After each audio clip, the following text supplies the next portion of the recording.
Assalamu alaikum wa rahmatullahi wa barakatuh. Welcome to Unity FM 93.5. I am Shalina.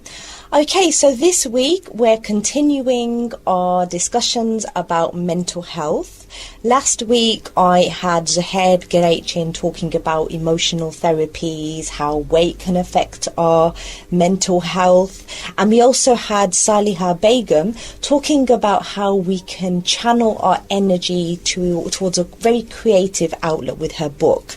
Now, we did have somebody call in that was a little bit concerned with something that Saliha said. And of course, any guest that comes on, it's just their opinions. I would always advise anyone who feels that they want to go into something further to go to their doctors. She mentioned something about turmeric having good benefits for her. There is no, medical grounds on this. We can't make that connection. So yes, I just had to get that out there and put it on the board. Right, so continuing our topic on mental health, I wanted to bring in different people from different spectrums on this topic. And with me, I'm very happy to say I have Paulette Hamilton. Welcome to Unity FM, Paulette. Thank you, Shalina. Okay, so what's your background? Because it's quite extensive. You've got quite a name out there in the community, which is good. It's good things. What is your background? Right, Shalina, I started life as a nurse. Mm-hmm. My background is in health, and I worked in the nursing profession for many years. Yeah. I also, for many years, have been a nurse counsellor around issues of sickle cell and thalassemia. Yeah. I became politically active. Well, let's put it this way, Shalina, I've got a big mouth, and during my time in health, I was always asking questions that I felt that they weren't able to answer. So that led me into the area of politics. Okay. That's when I applied to become a Labour Party councillor, and I was privileged enough to be elected as a Labour Party councillor for the Answorth Wood area. Well done. Now, with my health background and with the fact that over many years with mental health issues, I've had it within the local community I've served, I've had it within the areas where I work, I've also seen some mental health issues within my own family. Right. It's made me very passionate. Mm-hmm. And so this is where I actually started from. That was my baseline to wanting to find out about mental health. Mm-hmm. And then I was privileged enough that a number of months ago, the cabinet member for health and well-being, Steve Betzer, he approached me and he said, Paulette, I think you would really be a good advocate for people with mental health issues. Yeah. Not to say, audience, that I'm mentally ill myself, but I am passionate about it, and it's just something that I feel that at the moment, because of the stigma, we really haven't got enough people out there speaking in a positive light about living with mental health issues. Yeah. Well, I guess there are different limitations, aren't there? I think when you meet people who have got mental health issues and you actually go to try to help them, that's when you discover that there are actually areas that are not being covered. And of course, why stop there? It's great that you're doing the public service, because what you're able to do is create an opportunity for us to get that full holistic well-being covered in terms of mental health. Because I think the term in itself has evolved. I think mental health does sound scary, but it does include quite a vast different number of illnesses. It's not just mental health as in you're crazy now. But yeah, it does. It covers, well, for me, it covers a feeling of just feeling low. Mm-hmm. It covers depression, it covers anxiety, it covers postnatal depression, which is a major issue. It covers once you've lost a loved one, that depressive state you get into, as well as your schizophrenias, your manic depressives. Yeah. The spectrum is massive. My problem with mental health issues are, people with mental health issues are, we are not picking it up early enough. Right. And within the community, you could have somebody living with you next door to you that has been struggling on their own for a number of months, weeks, years, but out there, the services, unless they go into the services, it's very difficult to access those services unless you get a crisis. And within my role, I see part of my role as somebody who will be out there championing people living within the community with mental illnesses of all sorts, and not feeling that they've got to hide it because of the stigma that is attached to it around your neighbours, around employment, about your children at school. Those stigmas need to stop, and that's where I feel so many people in our community are suffering in silence because they are so nervous of the stigma. And then finally, when you do get into the mental health system, or the system itself is wonderful, I would not fault it, but it's on a need to know basis. And my view is, if I've broken an arm, I know I go to A&E, I get the arm set, or I go to theatre, and then I have a period of recovery, physio, and I'm back to normal.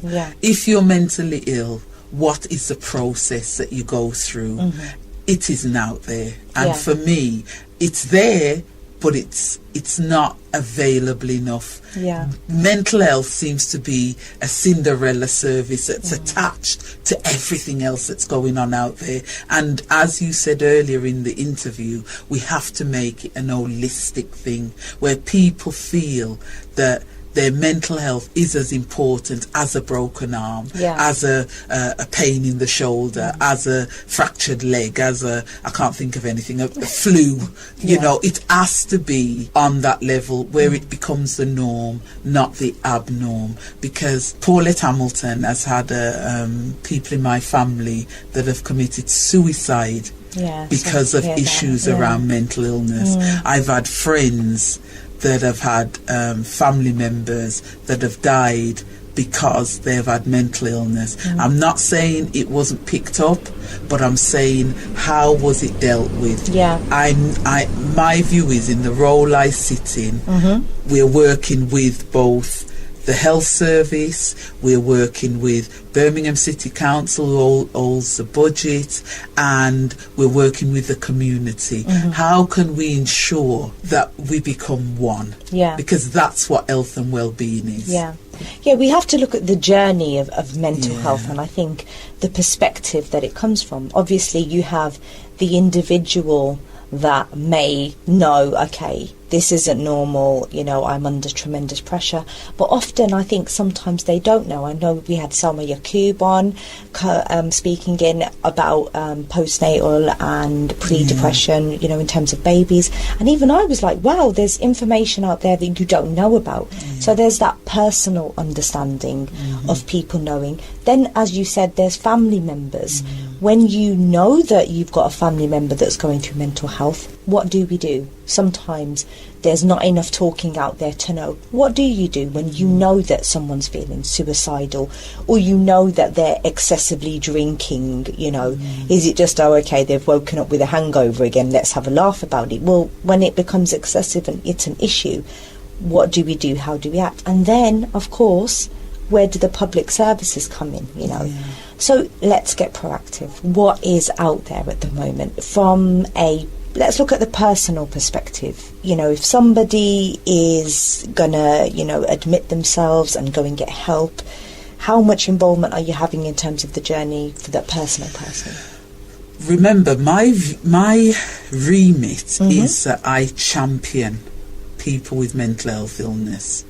If they have the condition at the moment, what I've done is I've put myself in the position of a patient. If I have a mental health issue and I go to my doctor, what is out there for me to start with? And I have to say to you, there is not a great deal. The problem for me, and I'm sure Salma, because she's brilliant at this, will have mentioned this, the wraparound services in the community, they're not there. They will be there, but at the moment they're not there. So this is why the Health and Wellbeing Board, I think, will be doing a great deal of work to ensure that there is this continuation of services, so that if somebody goes to their GP, which is the first port of call, that if they need a little bit of counselling, that it's easier to access. If they need some therapeutic, remember, at the moment, therapeutic treatments are seen as a bit of a luxury. And to access it, you really have to be persistent sometimes. It isn't just given as a standard. Well, we need to have the services round here now to support the GPs. And this is where I feel, as a champion, at this moment in time, I don't believe those services are there. I believe if the person then becomes more of an acute state, and the families, what I found in the past, the families at home are not coping. What tends to happen is, until they get so acute that they have to be admitted, many of these families are struggling. There needs to be, and I'm not telling you it's there at the moment, but what for me, there needs to be some access where it's easier to access the services inwardly, rather than that person has to be sectioned or be brought in for a period of time before they get the care that's needed.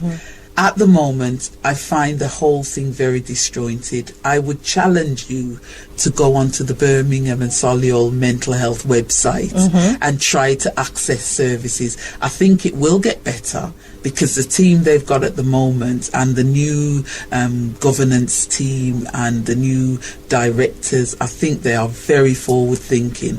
But I really believe at the moment it is very disjointed, and as somebody who's come in over the last 2 months as a champion, I found it very difficult to actually work my way through, and I'm a nurse.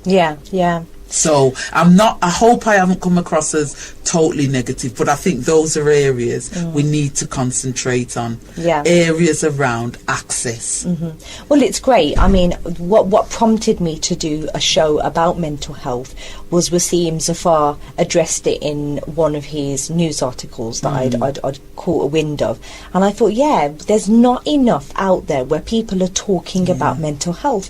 And unfortunately, until it's too late, when somebody's ended up losing a life, or attacking somebody, or harming themselves, we don't seem to act. So it's you've hit on a very interesting subject, which, to be honest, I wasn't going to touch on too much today, but I will, as you've mentioned it. There are major issues for the police, because within the community setting, the police will come across someone and they will be quite aggressive and what have you, and they've got to use the hold down, hold them down to restraining, the restraint, the hold down type restraint. And for me, if you look at the police records, I think it's over 75% of their arrests, when they look at the people they're arresting, and those figures may be wrong, but that the people are actually, they have mental health issues. And a lot of the cases that they're seeing, when they look at the background, people have mental health issues. So with the police, they've even brought in this new system where they have a joint system with the health service, where they go out, if they think that there's mental health issues there, they will go out with the health service to try and address it, so that person doesn't go into the criminal justice system, or even worse, end up dead. Prevention is better than cure, isn't it? But there's not enough action to prevent, I suppose, is what we're saying. So, like I said, if anyone wants to get proactive and they want to give you some feedback, they're itching, oh my God, I want to get to Paulette, I want to get this out to you, how can they get to you? I would absolutely love it. My email address is paulette.hamilton@birmingham.gov.uk. I'm also on Twitter, which is Paulette Hamilton, but without the N. I'm also on Facebook, Paulette Hamilton 50 at hotmail.co.uk. And I would really love people to contact me and let me know their experiences. I want to be a voice for the whole community. I also want to champion issues around mental health issues, especially among young people, because this is where it starts. It starts when people are young, it's not addressed, and then they go into they get older, it's not addressed, and it ruins their life. So I would really love to people to contact me at the 3 different points, or can I give a phone number, or would it be better to give it to you? And if well, I will give Shahida a phone number, and if you really want to speak to me, I would also be happy to speak to you. I want to be your champions out there. I need the information. I need to know what's happening, and believe me when I say to you, I will do the best I can do to ensure that the community's voice is heard in the places where it needs to be heard, to ensure that we get the policies which will help people living with this condition. 2 things have come to mind. The first thing is that the statistics that come in from different services, public services, i.e. crime, and then we have the health services, highlight the issues that as a community we're not addressing. And I think this is definitely one of them. And everybody has their limitations. So, you know, as a person, we have to get to that point where we say, okay, I need the help, or I need the help of a group. Are there any forums that are out there, or if there isn't, this is your opportunity to create one, I think. It's true. There may be forums out there, but I've got to be honest with you. Speaking to you now, which is an excellent point, I don't have one at the top of my head. But if I find one, I will let you know. But as I've just started in this role, no one's got in touch with me yet. I've done a great deal of work with a woman from Birmingham Mental Health, Birmingham and Solihull Mental Health Trust, called Latvia. And she is fantastic. What she doesn't know isn't worth knowing. And also remember, audience, that 1 in 4 of us at any point in our life could develop mental health issues. So it's an awfully high statistic that we need to be working together more. But regarding forums, I know they're out there, but I am not linked to any. I know there are organisations like COPE in Answorth. There's a lot of third sector organisations, but again, this is my personal opinion, and people can argue or not. I don't think they work together enough.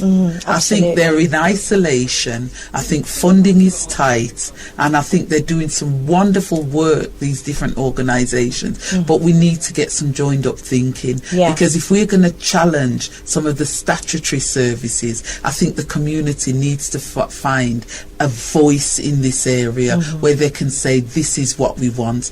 I did go to a conference a number of months ago in Wolverhampton, and it was phenomenal, but it was also very sad, because people felt they were talking year in, year out, but not being heard. So I'm hoping with a post like mine in Birmingham City Council that people will feel that they're being heard, because I will be a channel up to the voices that matter. Well, I've got the confidence. I can see the passion, I can hear it, I can feel it, which is great. So, you know, I really hope that people out there, if they're itching in their seats and they feel like there's something they need to say, they get in touch with you. There's no excuse. You're all over it. You're on the social media. Well done. I am. I'm on Twitter. I'm on Facebook. But something finally I'd like to say. Wazim is doing a scrutiny review regarding mental health and crime. Wazim Zafar. And if anybody has anything that they feel that could really help this review, please get in touch with us. If you get in touch with me, I will pass it on to him, or get in touch with wazim.zafar@birmingham.gov.uk. Please let us hear your views out there, because we want to help. Now, I'm not the greatest at politics, but what is that exactly? So is this an opportunity for what exactly? What it is, Wazim will be looking through scrutiny. he will be looking at what's happening out there with mental health. Yeah. So within Birmingham, the strategic services, the statutory services, the voluntary services, with the Police and Crime Commissioner's office, what is happening within mental health at the moment, and then he will be looking to put some recommendations forward, how we can take things forward in a more positive light, and then somebody like me will, God willing, take forward some of those recommendations, because they probably won't give me all of them, but it will be a good start point for somebody like me who's got this position to be assisting the work that he's trying to do. Well, not assisting, championing the work that he has been doing in the area to try and find the information out. Because a lot of the problems are around, we don't know all the information. A lot of it is anecdotal. Antidotal, what? Anecdotal, yeah. Mine's gone blank. Oh, you mean? Yeah, it's just talk. It's not actual facts. There are a lot of facts, but a lot of it is what people are saying, but it's not proven. Yeah, I think definitely my own experiences of trying to help people, there's a lot of talk. Yeah. But when it comes to seeing these through, it's finding the people that are going to see all the way through. It's been wonderful having you on. Very optimistic. I'm feeling optimistic about what's to come, God willing. Well, you know, Birmingham City Council, I think we are trying. We're trying to listen through the localisation agenda, listen to what our residents are saying. And they are screaming out there, especially since the Christina Aitken event, where the young lady got killed on the bus. And it was a gentleman that was suffering with mental health issues. Now, I knew her very well, and I know her sister very well. I know her parents. Now, you can't bring somebody like Christina back, but God willing, if we can get things right, we could prevent that happening again. You know, and that's part of the reason why I champion this the way I will do, and I've tried to. Yeah. And another case that comes to mind is Kyra Ishak. Kyra Ishak, Ishak, yeah. I know that the parents involved in that case did have mental health issues. This is what they were saying. I've seen that in the reports, but well, it was cruelty. And if there were mental health issues, I would say, I don't know enough about the case, but I would say it's more a type of depression. And it wasn't picked up early enough. And again, remember, depression comes on different spheres. You know, myself and yourself, we could get up one morning and we feel a bit down, and then it gets to the level where you can't get out the house, and then it gets to another level where you feel as if you don't want to be here anymore. It's different spheres, you know, and depression is something that you don't wish on your worst enemy. Absolutely. Because it's this feeling of just you can't get the energy or want to do anything. But it's worse than that. It's a feeling of complete blackness. You just don't want to be here. And that's how my cousin felt before she finally left us. You know, she just didn't want to be here anymore. And there was nothing anybody could do. And before it gets to that stage, this is where we have to support people. And with Kyra Ishak's mom and dad, there were enough opportunities where perhaps it shouldn't have got to the level it got to. As I say, I don't want to say too much on that. It's a sticky one. But it's a sticky one. But it's I just feel sorry for all concerned, because we had the loss of a life where perhaps you know, it could have been saved. I guess we have to familiarise ourselves with this topic as a community. That's what we're saying, you know. We need to see the trigger points. We need to be our neighbours' keepers. But at the end of the day, I don't know, when I was growing up on a street in Handsworth, everybody knew everybody else. You go to that same street today, you don't know who half the neighbours are. You know, it's a shame. Everyone's it's considering this social network is so in the air, whereas it's taken away that whole, when we go and visit people and, you know, that write a card, Oh, you know, somebody gets married or a wedding everything now is done on social media, or especially with the younger generation. And I think we've lost something, the art of letter writing, keeping in touch with people, just popping in and having a coffee. We're always so busy, we haven't got the time, and sometimes people are falling apart around us and we just haven't got the time. I guess we can keep them values if we hold on to them and share them with our kiddies. I definitely make an effort of saying to my son, right, let's come on, we're going to see so and so now, you know, let's get out and about. Fantastic. So any last words for our listeners? Thank you for having me, Shaida. I really appreciate each and every one of the audience that are listening to this today. Please let mental health be everybody's issue. Please do not allow it to remain as a Cinderella service. Mental health issue is like any other illness, and it must be treated as such. And please, if you see somebody that is not well, don't cross the road. Be your neighbour's friend. And sometimes just a kind word will allow them to take the step they need to take to get well. Beautiful. Thank you so much, Paulette Hamilton. Yeah, God bless you.